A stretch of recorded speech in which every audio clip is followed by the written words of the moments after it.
Hello, everybody, and welcome back to Bad for Baseball, the baddest baseball podcast on the internet, presented to you by Betway. I'm Adam Peddle, joined alongside by Nicholas Palealuk, and we're getting to a very, very good team profile projection today, the Boston Red Sox. We've been talking about them all offseason, about their moves that they've been making, and I like it a lot. It's really good. The Boston Red Sox have a chance to really break out in not only the American League East, but the whole American League, and take this thing by storm if everything clicks with them. We're going to break down who they brought in, what their lineup looks like, what their starting rotation looks like, their bullpen, and then give you our predictions on the over and under. Before we do, hit that like button, subscribe to Bad for Baseball. Nick, Boston Red Sox. I know we have a little bit of a hard-on for the Boston Red Sox this season. Yeah, man, and I hate it because I am a Toronto Blue Jays fan at heart, but like it's tough not to like what they're building over there in Boston. It just feels like the management has really come to life, because for the past couple of years, like after the Mookie Betts trade, I know a lot of Boston fans were saying, oh, geez, the front office kind of comatose right now. And they were for a while, you know, like it just felt like Boston was just like skating by. They had some good players, Devers and various others along the way. They made a couple moves here and there, but it was never anything to push them over the top. And they were okay being the third best team in the American League East for a long period of time. This offseason and, you know, kind of like in the last, I would say 12 months, it does feel like the management has woken up. They have an agenda. They have a purpose right now. And for me, this is one of those squads where like their ceiling seriously could be, we're running the American League. Right. Like that's a real possibility right now, and not a lot of teams. Like again, we're what in team 18 right now. Yeah. You know what I mean? Like 18. Right around there. There's not a lot of teams that you can say where they finished that low last year, where they have the potential this year to fucking run the show. Dude. This could be the biggest jump out of anybody. Like if they go on and they could be the leaders in the American League if the Yankees have a couple things go wrong for them. Like, they're right there, and they got to have a couple things go right for them. You were saying, like, you know, for the time and time again, you know, for years, like, what's going on? Like, why can't we win? And why is management not doing anything about it? The big problem, like, the offense was always a strength of theirs, especially in Fenway Park. Always a strength of theirs. I mean, last year, even 6th in average, 9th in on-base percentage, 7th in OPS, 9th in home runs, all top 10 categories, even 7th in stolen bases.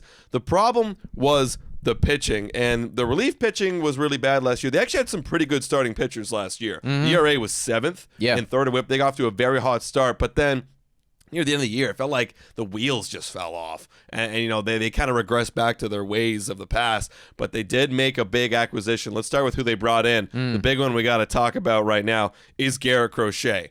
You bring that guy in, arguably one of the best pitchers right now in MLB and the American League, right there at Tariq Skubal. Yeah, I'll tell you right now, like a little shout out here to Betway. They got him as the number 2 overall favorite to win the American League Cy Young. There you go. Tariq Skubal number 1. Tariq Skubal 1, and then behind him by not that big of a jump is Garrett Crochet. And I get it, right? Like this is absolutely somebody that when he is on the bump dominates the game, just in terms of like strikeouts. Like if you play fantasy baseball, draft this guy because his strikeout per 9 is going to be through the frickin' roof. This is somebody that could push like high 200 strikeouts when it's all said and done, you know, at the end of this year. So yeah, I mean, Garrett Crochet, what he does for this team, it's huge because last year, you know, okay, yeah, you got Tanner Houck and, you know, you've had Nick Pivetta in the past and everything, and like, they're good, but this is a true locked-in number one ace, and then everybody falls into place after that. And they haven't had that, and honestly, he reminds me a lot of when they traded from the White Sox as well. Chris Sale, way back in the day, you know, strong lefty with crazy strikeout totals, so adding that guy at the top of your rotation is amazing. Yeah. And then you have Tanner Houck that had a breakout last year, 3.12 ERA. That was phenomenal, over 178 innings. Then you also add in Walker Buehler. That's an interesting dart throw right there. Didn't have such a great year over there in LA, but maybe you go and you activate something there. They had a great pitching staff last year. They activated something there. Can they activate something in Walker Buehler? And then you got Lucas Giolito, Brian Bayo. Like, now that rotation is interesting. Even Giolito himself, like, you know, he's trying to find his way back into form. Well, I was gonna say, like, you know, I kind of look at that Walker Buehler and Giolito thing, and I'm like, okay, like, I like that, man. It's like they're question marks. Yeah. But they're not in a position necessarily where it's like, oh shit, like if you're not good, like we're going to completely fall apart here. Right. Both of them have been really, really solid in the past. They've Yeah. also had some bad years, right? Is one of them going to be able to break out and become a 3 pitcher? I do think it's very possible. I do worry about Giolito because I'm looking at his like numbers right now, and he actually hasn't had a good year since 2021. Yeah, it's been a while. So like that's a pretty big dart throw, but hey, you know, guys, you're 4th or 5th. I mean, that's not a bad dart throw. And then of course Brian Bayo, like we mentioned. So they brought in Garrett Corchet, they brought in Walker Buehler, and then on the bullpen side of things, they go in and they bring in Aroldis Chapman and then Justin Wilson they signed from Cincinnati. But Aroldis Chapman is interesting. They went out and did that like pretty much right away in December. They got Aroldis Chapman. A lot of people were like, oh, this guy's washed, this guy's old. Well, I mean, sure, he's not the Aroldis Chapman of the Cubs in 2016, but he's still putting up a solid ERA, a WAR he had on Fangraphs of 1.1, 61 innings for the old feller, and he could still throw upper hundreds. I don't mind that. You're not asking this guy to be a closer, but you're asking him to pitch some pretty important innings. I think he'll still do that. Yeah, and I do want to talk about that, but I'm learning right now about this team even more. Did you realize they have Patrick Sandoval on the IL right now? Yeah. So I completely missed this. They traded for him in LA. Yeah. So they got him. They signed him to a 2-year deal, $18.25 million right here with Patrick Sandoval. Now he's recovering from elbow surgery, but that's another person, and they're saying right here, this article says that confident he will pitch a substantial amount of 2025 season. Good. So you might miss him for the first month, but again, like you look at that rotation, that's more depth there. Another one of those guys, kind of similar to Giolito, where last couple of years not great, but Sandoval had some really solid seasons over there in LA. Yeah. So I mean, again, lots of nice dart throws here. Somebody is going to be good behind Houck and Crochet. Yeah, and then you also got Cutter Crawford too. I mean, he's experiencing right now knee soreness. Like right now, he's ranked 53rd overall. Dude, he was good last year. He was like very really good last yeah. year. Like you could start off with this rotation and then band-aid your way until you get some of those guys back. Reinforcements, yeah, man. Like that's solid again for a team who was the 7th in ERA last year and starting pitching. Like this could legitimately be like a top 5, top 3 staff. Totally. When it's all said and done, and that for the Red Sox has always been the Achilles heel. Yeah. Our pitching never gets us through. Now, before we move on to the offense, because the offense is a lot of good additions over there. This bullpen, it was in the bottom half last year. Let's be honest. 24th in the ERA, 25th in WHIP. They're bringing in Aroldis Chapman. They're getting Liam Hendricks, who hasn't pitched in a while. He had, I believe it was Tommy John, and we all root for Liam Hendricks. We want him to come back and play good baseball. But again, like what version of Liam Hendricks, are we going to get at 36 years old? That is a question. And I would say that the biggest question mark surrounding this team is certainly the bullpen. Like what caliber are we going to get? Now I do think that adding Garrett Crochet to the starting pitching staff, like that will reap some benefits right here, and especially too, like let's just in a perfect world here for these Boston Red Sox, you get Patrick Sandoval back, you get Cutter Crawford back, and you still have the 5 guys that you have in your rotation right now, who are healthy, and then it's like, okay, well now maybe one of those guys can be a long man, and you have options. That's in a perfect world. Let's face it, very rarely does something like that happen because okay, Sandoval comes back, well now Buehler goes down or whatever. But I think that this bullpen is slightly better than where it was last year, just getting Hendricks back and bringing in Aroldis Chapman. But I do think that still this is going to be an area where they probably need to address at the trade deadline. Yeah, because I am looking at the bullpen, and we talked about this right before we started. Like they did lose Kenley Jansen. That's a 3.29 ERA, 27 saves. Like that's a guy that you can rely on right there. They lost him. They lost Chris Martin over to the Texas Rangers. They lost Louis Garcia, Lucas Sims. I do like their bullpen still. They got depth. Like Garrett Whitlock's been a nice guy. He only pitched 18 innings last year, but he was still in 18 innings. Justin Slayton, Garrett Weissert, those are some pretty staple names right there in the bullpen. So it's going to be the struggle. So they're going to have to go at the deadline and use some of that prospect capital, that juicy prospect capital. I mean, not the top end guys, but they're going to have to go and get some starting pitching bullpen arms.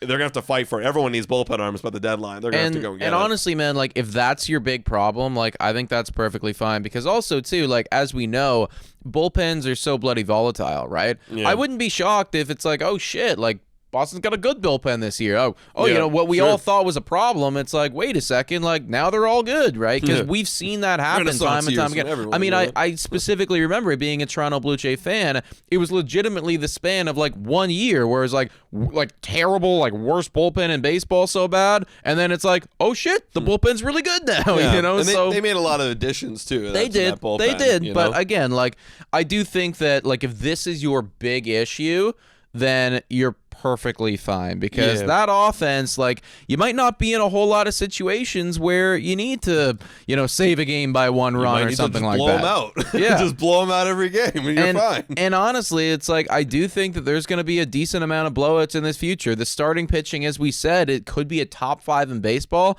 And this offense last year, they were all top 10 in pretty much every category. And I do think that they got better, man. Like, yes, you lost Tyler O'Neill, which is a blow. He played in about 110 games for you, and he was very, very solid. But you brought in Alex Bregman, and this is just a player of overall quality. He's somebody that, well, maybe he's going to lock down the hot corner. God only knows what happens with with Devers and him. We'll see what they decide to do there. But he is somebody that's going to help out that infield defense tremendously, and we know he's got the postseason pedigree, dude. They got him batting third right now here behind Rafael Devers, behind Jarren Duran.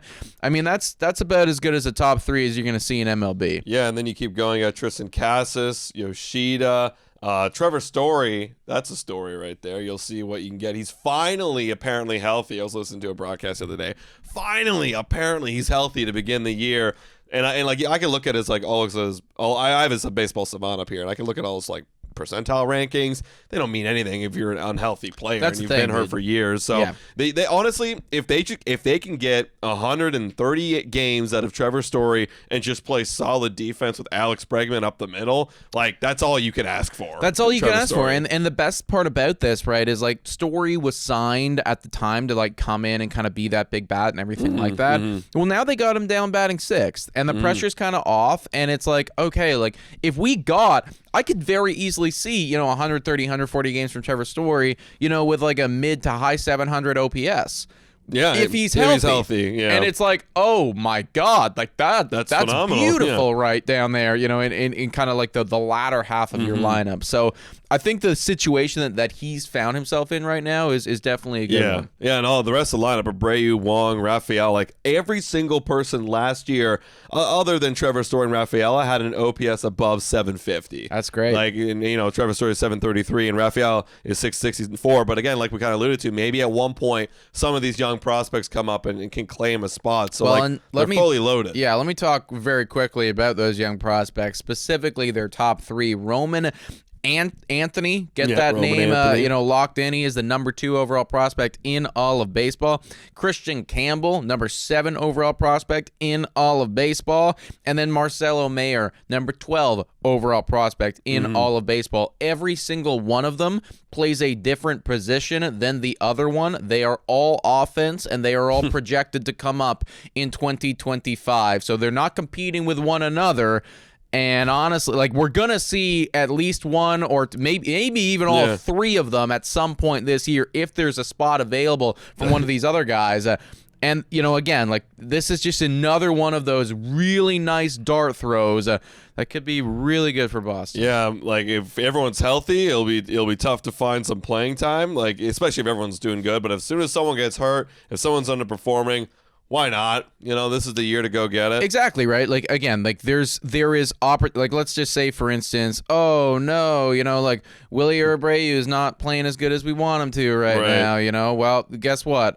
Christian, sorry, what's his frickin' name right now? I just lost the page right now. Roman Anthony. Campbell, Roman Anthony. Know, he's an outfielder. He can just get, like, any, that's the thing, like, any issue at all, you have, like, the best possible replacement that can come up and immediately like deal with that problem, and honestly could even be better. So. Right? Yeah, potentially. Right. So that's the lineup. And again, like if they get good starting pitching, yeah, like it might be a little bit of a Texas Rangers World Series run where let's not talk about the bullpen. Let's just blow out everybody in every single game. Yeah, and help them win. It was very unconventional, but it helped them win. Now I want to talk about this because you brought it up, the whole Rafael Devers situation with like Alex Bregman.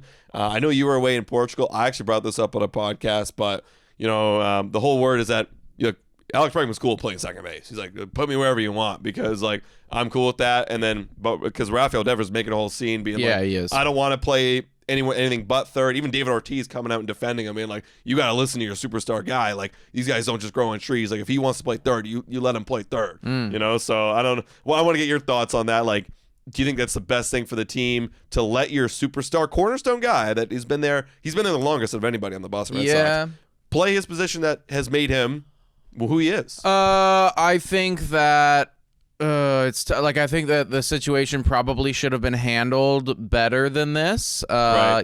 We should never get to a place where Rafael Devers is throwing a temper tantrum on a live broadcast. In front of the media. Yeah, exactly. Right, like that. We should never be at that place.